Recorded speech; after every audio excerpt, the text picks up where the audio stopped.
Breaking news చూస్తున్నాం. Raj Tarun versus Lavanya కేసులో మరో ట్విస్ట్ నెలకొంది. రాజ్ తరుణ్ పై నార్సింగ్ పోలీసులు కేసు నమోదు చేశారు.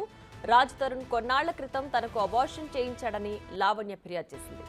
అందుకు సంబంధించిన మెడికల్ డాక్యుమెంట్స్ తో పాటు తన దగ్గర ఉన్న ఆధారాలను పోలీసులకు ఇచ్చారు. దీంతో రాజ్ తరుణ్ పై నార్సింగ్ పోలీసులు కేసు నమోదు చేశారు.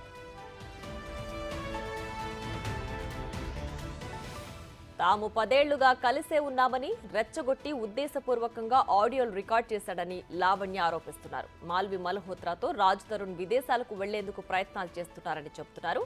ఇదిలా ఉంటే ఉదయం లావణ్యపై మాల్వి మల్హోత్రా ఫిలిం నగర్ పిఎస్లో ఫిర్యాదు చేశారు. తన సోదరుడిని బెదిరిస్తోందని ఆరోపించారు.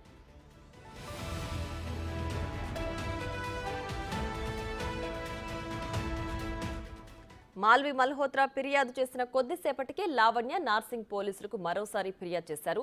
రాజ్ తరుణ్ తనకు అబార్షన్ చేయించాడని ఫిర్యాదు చేయడంతో పోలీసులు కేసు నమోదు చేశారు.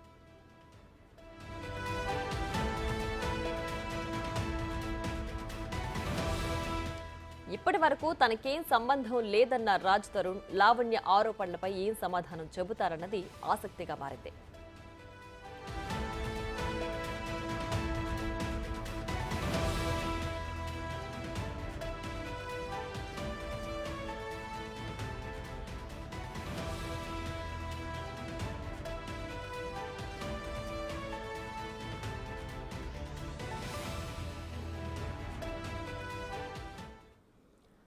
ఇదే అంశానికి సంబంధించి మరింత సమాచారం మా ప్రతినిధి రాణా లైవ్ లో అందించడానికి సిద్ధంగా ఉన్నారు.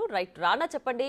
లావణ్య, రాజ్ తరుణ్, మాల్వి మల్హోత్రా కేసులో మరో ట్విస్ట్ నెలకొంది. ప్రస్తుతానికి లావణ్య తనకు అబార్షన్ చేయించాడని చెప్పి రాజ్ తరుణ్ పై కేసు నమోదు చేసింది.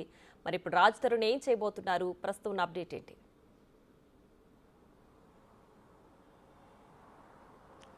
వన్ వీక్ నుండి రాజ్ తరుణ్తో లావణ్యకి సంబంధించిన వివాదం కొనసాగుతూనే ఉంది. మధ్యలో మాల్వి మల్హోత్రా వచ్చి కంప్లైంట్ ఇవ్వడంతో ఈ యొక్క వివాదం అనేది పీక్ స్టేజ్కి వెళ్ళినటువంటి సిచ్యువేషన్ అయితే కనపడుతుంది. అయితే మొదటి నుంచి ఒకటే చెప్తుంది లావణ్య, నా దగ్గర అన్ని ఆధారాలు ఉన్నాయి, ఖచ్చితంగా ఆధారాలు బేస్ చేసుకొని నేను ఆరోపణలు చేస్తున్నాను, దాని తగ్గట్టుగానే నేను వీరిపైన కేసు పెట్టబోతున్నానని కూడా చెప్పిన నేపథ్యంలో నిన్న అనూహ్యంగా మరొకసారి లావణ్య తన లాయర్తో కలుపుకొని నార్సింగ్ పిఎస్కి వచ్చింది. నార్సింగ్ పిఎస్కి వచ్చిన తర్వాత దాదాపు 170 వరకు కూడా తనతో ఉన్నటువంటి ఎవిడెన్స్లు, ఫోన్ రికార్డ్స్, దాంతోపాటు స్క్రీన్ షాట్స్, చాటింగ్స్ ఇవన్నీ కూడా డాక్యుమెంట్ రూపంలో అలాగే పెన్ డ్రైవ్ రూపంలో కూడా పోలీసులకి సబ్మిట్ చేసినట్టుగా మనకు సమాచారం అందుతుంది. దీనిపైన అవన్నీ పరిశీలించిన తర్వాత ప్రాథమికంగా ఇప్పుడైతే రాజ్ తరుణ్ పైన సెక్షన్ 493 కింద అలాగే మరో కొన్ని సెక్షన్స్ కూడా అతనిపై పెట్టి కేసు నమోదు చేసినట్టుగా మనకు తెలుస్తుంది. దాంతోపాటు కొన్ని కీలకమైనటువంటి అంశాలని కంప్లీట్ కాపీలో ఆమె ప్రస్తావించినట్టుగా తెలుస్తుంది.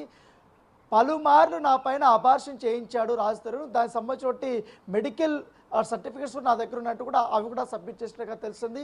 ఆల్రెడీ 11 సంవత్సరాలతో నాతో కాపురం చేస్తున్నా కూడా ఇప్పుడు ఎవరైతే మాల్వి మల్హోత్రా ఒక హీరోయిన్ వచ్చింది మధ్యలో, ఆమె వచ్చినప్పటి నుంచి మా ఇద్దరి మధ్య దూరం పెరిగింది. ఇదే అంశాన్ని వారికి సంబంధించినటువంటి ఎఫ్ఐఆర్ గురించి నేను ప్రశ్నించినప్పుడు ఆయన నా పైన ఈ రకంగా నిరాధారమైనటువంటి ఆరోపణలు చేయడంతో పాటు నన్ను డ్రగ్స్ కేసులో కూడా ఇరికించేలాగా కూడా అతను ప్లాన్ చేశాడంటూ కూడా కొన్ని ఎవిడెన్స్ను ఆమె సబ్మిట్ చేసినటువంటి పరిస్థితి కనపడితే గతంలో ఇదే పోలీస్ స్టేషన్ లావణ్య పైన డ్రగ్స్ కేసు కూడా నమోదైంది.